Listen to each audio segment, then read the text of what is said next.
Fala, galerinha do sexto ano, tudo bem? Sou o professor Roberto Falcione, professor de História. Junto conosco, professor Ezion, fazendo a interpretação de Libras. Em nome da Secretaria de Educação do Estado do Paraná, sejam todos bem-vindos para esta aula. O tema, sedentarização, aumento populacional, impactos da agricultura, novas ferramentas. Uau, é muita coisa, professor. Bora lá, vamos entrar nessa aventura histórica junto comigo. Vou apresentar para vocês o objetivo de nossa aula. Galerinha do sexto ano, vamos reconhecer a relação entre desenvolvimento da agricultura com a sedentarização e o aumento populacional. Professor, fala, o que você quer perguntar? Não, professor, é o seguinte, sedentarização significa que o cara não faz nada, ele é meio sedentário. Não é. Sedentário significa que ele fixa moradia numa localidade por causa da agricultura. Ele plantou, ele tem que parar ali, ele não pode ficar caçando e pescando mais não. Resultado disso, começa a fixar moradia, uma civilização sedentária, ou melhor, uma população sedentária que está fixa. É verdade, você tem razão. E existe também esse conceito utilizado mais na educação física, utilizado mais aí quando falamos de academia. Ah, o cara é meio sedentário, ele não está fazendo nada, não está correndo, está andando de bicicleta, meio sedentário, ele fica só no sofá. Então, existe esse conceito, provavelmente inspirado nessa parte histórica, quando colocamos que o ser humano, ele fixa a moradia, ele fica fixado, parado no lugar, não é parado no sentido de não fazer nada. Pelo contrário, esses caras trabalhavam muito, as mulheres trabalhavam muito com a agricultura no período neolítico aí, a partir de 12 mil anos antes de Cristo, com o desenvolvimento da agricultura. Você saberia dizer o que significa ser sedentário no contexto da história neolítica? Ah, professor, já sei que você já me explicou. Não é o cara que fica parado. Você conhece a relação entre sedentarismo e o surgimento das cidades na antiguidade? Tem mais essa. É fenomenal, né? A gente coloca assim, né? O cara é da agricultura, o cara é meio, o cara é da roça, o cara é meio ignorantão. Puxa, galera, isso é um estereótipo horrível, muito feio e pior. Ele mascara, na verdade, a importância da agricultura na nossa vida. Sem agricultura, primeiro que a gente não se alimenta. Se eu estou aqui hoje, nesta aula de história, é porque nós temos um desenvolvimento agrícola que garante alimento para todos nós. Para que eu possa ser historiador, para que possa existir o metalúrgico, para que possa existir outras profissões, para que possa existir o padre, o pastor, tudo. Pessoas que não estão ligadas à agricultura. Se nós estamos fazendo novas profissões, é porque se estamos na cidade, cidade não planta, gente. Planta, tem uma hortinha lá em casa, sim, mas não alimenta a população. Alimenta ali o teu tempero da tua casa, tira alguma coisinha de vez em quando, né? Mas o que lá alimenta é o supermercado, é o açougue. Se temos isso, é porque temos um desenvolvimento agrícola fenomenal na história do mundo, ok? É exatamente isso que nós vamos estudar nesta aula. E eu começo trazendo para você essa imagem fantástica, considerada a primeira cidade da história do mundo. Jericó. Coitado do cara que subiu lá em cima e esqueceu do pão. Chega a mulher e fala assim, trouxe o pão, seu João? Não trouxe, esposa. Fala, pode voltar lá, agora. Imagina ele descendo tudo isso. Chega, mentira, eu tô brincando. Mas você já pensou subir tudo isso? Por que, professor, construir Jericó em meio às montanhas? Não era somente. Eu peguei essa foto porque ela é incrível, né? Mas não, a Jericó era bem grande. Inclusive tinha na parte baixa também da montanha. Mas é considerada a primeira cidade do mundo. Inclusive, olha que interessante, não por acaso, é considerado que essa localidade é o berço da agricultura. Não é o Egito, não é a Mesopotâmia. É no Crescente Fértil, onde está Israel, onde está a cidade de Jericó. Sedentário é quando os seres humanos passaram a fixar moradia por causa e devido à agricultura. Uma grande mudança para os pequenos grupos humanos nômades que viviam da caça, pesca e coleta de frutos e raízes. A relação é que o sedentarismo é a base para o surgimento dos primeiros assentamentos, que depois se tornaram vilas, que vai modernizando, evoluindo até se tornar uma cidade, um núcleo urbano. Você considera que estudar a história dos surgimentos da vida humana nas cidades contribui para entender o momento atual das sociedades modernas urbanas? Ou melhor, a forma como vivemos hoje em cidades? De que forma estudar o tema agricultura ajuda a entender seus impactos sociais na vida humana? E eu trago para vocês uma imagem de Jericó, é uma fonte, em inglês está escrito: a cidade mais antiga do mundo, meus amigos. Respeitem Jericó. Eu acho legal a roda lá em cima também, não por acaso, dessa região que surge a invenção da roda, não por acaso. Mesopotâmia também, mas Jericó também. Estudar o desenvolvimento da agricultura é possibilitar a discussão do seu impacto na vida humana e ao longo da história. É trazer a discussão da importância do trabalho agrícola para as primeiras civilizações, suas relações com o surgimento da vida urbana, com as cidades e o surgimento de novas profissões, como o senhor Alberto falou. Surgem novas profissões, mas porque tem agricultura, porque dá para alimentar a todos, sobra inclusive até para desenvolver um comércio com outros povos, com outro assentamento, uma outra vila de agricultura que está plantando, e você libera o ferreiro, o coureiro, você libera o carpinteiro, ou seja, surgem novas profissões porque tem alimento sobrando para todos, ou para alimentar a todos. Aqui vocês estão vendo, nossa, famosa ruína da Torre de Jericó. Para vocês terem uma ideia que não é só na montanha não, tem também a região baixa, também a cidade. E no com sedentarização, com o início da agricultura, surgem novas ferramentas. Surgem a foice, surge a enxada. Respeite a enxada, meus amigos. Hoje é símbolo do cara que, como diz o outro, trabalha com a terra, que é insignificante. Isso daí é um preconceito muito feio. Eu considero a enxada uma das ferramentas mais importantes da história da humanidade. É a partir dela, através dela, que surge a alimentação para todos. É a enxada um dos principais símbolos desse desenvolvimento civilizacional, desenvolvimento humano. Por isso, meus amigos, hashtag respeite a enxada, porque sem a enxada nem estaríamos aqui falando, para vocês terem uma ideia. Aprimoramento das técnicas, novas técnicas de plantio, colheita de alimento. Professor, tem ferro já aqui? Tem não. Né? A partir de 3.5 mil anos, 5 mil anos com cobre, mas também não tem muitas ferramentas de cobre. A partir de 2.8 surgem as primeiras ferramentas de cobre, aí sim vem a enxada, foice, martelo, facas, facão, né? Para trabalhar ali com a agricultura, mas aqui o que nós temos são ferramentas feitas de pedra, cipó para amarrar e madeira, né? Para fazer ali, né? o que segura, enfim, o nome da haste, né? O trabalho agrícola desenvolveu novas ferramentas, foice, enxada, moinho, cestos, precisa do cesto na hora que você vai colher, vai levar até ali para guardar lá no silo, no galpão ali do faraó no Egito, que beleza! E a agricultura e a criação de animais, outra ligação muito importante. Com a agricultura surge também a domesticação.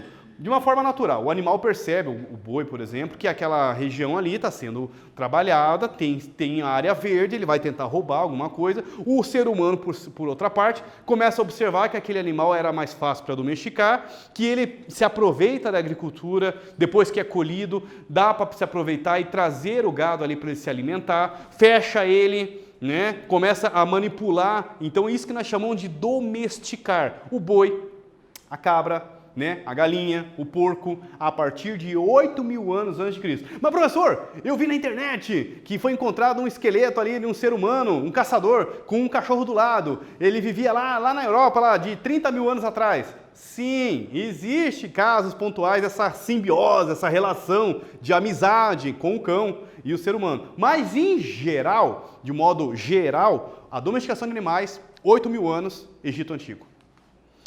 Bom, aí vem uma verdadeira explosão com a Revolução Agrícola, com a agricultura, uma explosão da população mundial, um aumento da população mundial, um boom. O que é esse boom? Para vocês terem uma ideia em estatísticas, vamos aqui junto com vocês no slide.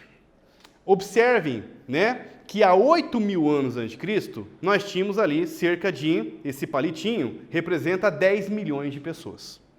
Que no século I foi para 300 milhões de pessoas. Então, de 8 mil anos até o século I, o século que Jesus Cristo nasceu, são 8 mil anos. O ser humano conseguiu fazer 30 vezes, multiplicar o número de 10 milhões, saltou para 300 milhões de pessoas até o século I.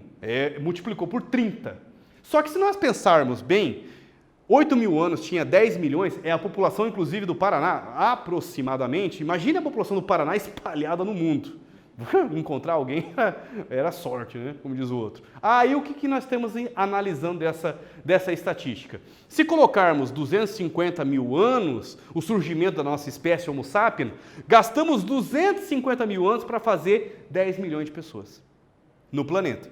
Só que gastamos depois somente 8 mil anos para multiplicar esse número por 30 e chegar a 300 milhões. É esse surto, esse boom, esse crescimento populacional incrível, né? Por causa do desenvolvimento da agricultura, que vai alimentar a todos, vai aumentar a alimentação e a qualidade da alimentação, a nutrição, inclusive aumentando a expectativa de vida. Aumenta a expectativa de vida, aumenta a natalidade também, por vários fatores. Inclusive, porque você pode aumentar a população sem medo que vai faltar alimento, como era na vida do caçador, do pequeno grupo nômade, que tinha que limitar o número de 20 ali no máximo, nossa, estourando 80. Porque se passar disso, você coloca em risco o próprio grupo de nômades que viviam da caça, da pesca e da coleta. Gostaram? Copie seu caderno e responda. Explique como a agricultura e a criação de animais aumentaram a população mundial. Daqui a pouquinho nós voltamos aí.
Voltei. Bora lá? A agricultura e a criação de animais foram responsáveis pelo aumento da quantidade de alimentação, de alimentos, sua qualidade nutritiva e, com isso, resultado. Melhora a expectativa de vida, ocorre um aumento da população e uma explosão demográfica. Demo, em grego, significa povo, grafia, sabe Deus, aí eu fico devendo essa para vocês. Demográfica, essa explosão da população a partir de 8 mil anos, não em 8 mil até o século I. Em 8 mil anos, o que tinha de 10 milhões de pessoas no mundo, até o século I, no ano que Jesus Cristo nasceu, ou melhor, no século que Jesus Cristo nasceu, esse número irá se multiplicar por 30, chegando a 300 milhões de pessoas no mundo. Outro dado, eu vou dar uma fugidinha rapidinho, ver se dá tempo. Olha lá. Em 1750, nós tínhamos 800 milhões de pessoas no mundo. No mundo. Ou seja, não tínhamos ainda 1 bilhão. Em 1750, faz as contas, 2020 menos 1750, dá quanto? Dá 250, 220 anos. Em 220 anos, sextuplicamos o número em bilhões. Em bilhões. Em 1750 não tínhamos ainda 1 bilhão de pessoas no planeta. E hoje nós temos cerca de quase 7 bilhões de pessoas. O historiador grego no século V a.C., um senhor chamado Heródoto, um aventureiro, passou no Egito, olhou aquela maravilha e falou: lascou a pérola dele. Qual que era, professor? Falou o seguinte: o Egito é uma dádiva do Rio Nilo. O que era isso? Os caras só estão no Egito aí, porque aqui é tudo areia, aqui é deserto Saara, um calor de 40 graus, não estou aguentando aqui, ó, eu vou voltar para a Grécia, pelo amor de Deus. Mas antes dele sair e voltar para a Grécia, ele falou assim: o pessoal só está de boa aqui, só construiu essas pirâmides, porque tem o Rio Nilo. O Egito é uma dádiva do Rio Nilo, é um presente do Rio Nilo. A afirmação dele não deixa de estar correta, ou melhor, parcialmente correta, por partes. No entanto, acaba generalizando e escondendo a importância do trabalho humano com a agricultura, porque não foi somente jogar até semente ali, nasceu a agricultura e está de boa. Não. O ser humano precisou dominar as inundações, desenvolver técnicas agrícolas, produzir alimentação num clima extremamente quente do Egito, com 40 graus, vai plantar na areia? Nós aqui no Paraná estamos bem, né? Uma das melhores terras do Brasil, praticamente. Conheci agricultura em areia, no Ceará, não é brincadeira, gente. Olha, por isso que nós falamos que nós somos assim agraciados pelo poder da natureza aqui no Paraná. Mas olha, e fora nosso clima, nossa água, muito. Agora vai no Egito, problemas de seca, problemas de chuva. O homem precisou aprender a aproveitar o Rio Nilo, desenvolver canais de irrigação para inundar, ou melhor, irrigar outras áreas. O Rio Nilo, em alguns lugares, ele seca durante o ano. Sim, nós estamos falando da África, meus amigos, e principalmente a região mais quente, o norte da África. Resultado, ele precisou aprender a fazer reservatórios de água para que tivesse água todo ano.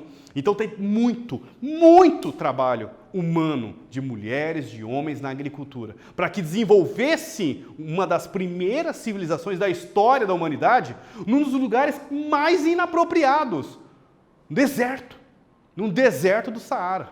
Por isso, cuidado com essa frase. Tá aqui a prova do bicho. Rio Nilo, margens fertilizadas. Depois, meus amigos, terra extremamente infértil. Afinal, é o trabalho humano que aproveita as cheias do Rio Nilo. Tem mais. Inundações. É o caos. É poder destruidor. Gente, agora melhorou muito, né? Desenvolveu muita coisa. Em alguns lugares ainda temos problemas de inundações, problemas de cheias, né? Principalmente quando se chove muito. Mas olha que bacana essa imagem atual, que fica em Aswan, no Egito. Fizeram muros de contenções e, provavelmente, aumentaram a altura com aterramento. Muito semelhante com o que se faz até hoje. E muito semelhante com o que se faziam com sacos de areia, que faziam barragens para segurar a água em algum determinado lugar, para não soltar tudo, para o Rio Nilo não secar naquele lugar ali. Isso é estratégia, isso é conhecimento, isso é geografia, isso é matemática. E é ser humano que eu estou falando há 8 mil anos, há 10 mil anos atrás. Isso aqui é uma barragem. Você faz uma barragem para segurar a água do Rio Nilo em um determinado lugar que você precisa aguar, irrigar as terras. Você faz canais, olha aqui, canais de irrigação para irrigar em outros lugares, tipo veias de água. Canal é uma espécie de uma valetinha, um buraquinho que você vai fazendo para que a água seja levada para outro lugar. Você abre na margem e ele vai ser levado para outros lugares. Essa imagem é de satélite de 1970. É uma das barragens em Assuã, no Egito. Mas eu estou dando um exemplo que uma tecnologia atual ainda era utilizado lá no Egito Antigo. É com vocês porque o historiador grego Heródoto subestimou, o que é isso? Não botou fé nos egípcios. Quando disse a famosa frase, o Egito é uma dádiva do Rio Nilo, daqui a pouquinho nós voltamos.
Voltei, vamos corrigir juntos, porque realmente o Rio Nilo é muito importante, isso não tenho dúvida.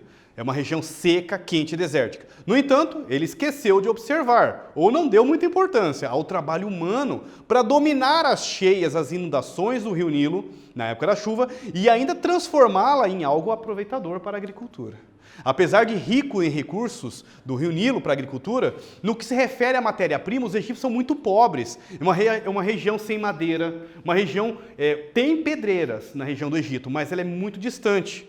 Para se desenvolver tudo isso, e para os egípcios criar aquela civilização com pirâmides inacreditáveis, extraordinárias, como as pirâmides de Gizé, com mais de 140 metros de altura, para desenvolver tudo aquilo no meio do deserto, os egípcios aproveitaram a agricultura para desenvolver um comércio para destinar a suprir essas necessidades de matérias-primas, para comercializar madeira com os fenícios, para comercializar pedras com gregos, com outras civilizações, com os mesopotâmicos, com os núbios, pedras preciosas, com os povos da Núbia, né, o reino de Cush, graças à agricultura.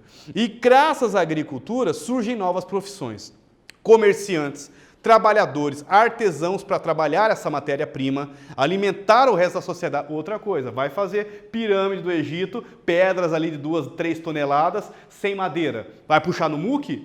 Meu amigo, na areia?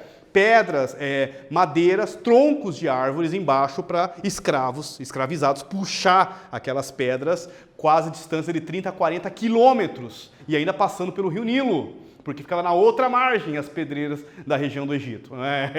Madeira. Aonde se tem madeira? No Egito não tem, muito pouco. Vai essa pergunta para vocês. Como os egípcios desenvolveram a falta de matéria-prima, ou resolveram, como madeira e pedras para as construções em geral? Dica, agricultura. Daqui a pouquinho nós voltamos.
Voltei!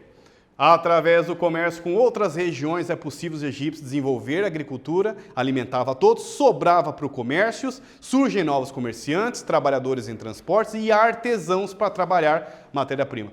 Estudamos que a agricultura tem uma relação histórica no Neolítico, com o surgimento dos primeiros assentamentos, que com o tempo surgem as primeiras cidades. Vimos também a agricultura desenvolve com condições históricas que possibilitam o surgimento de novas tarefas, novas profissões por causa do comércio. Só agradecimentos até vocês, galerinha do sexto ano, até breve!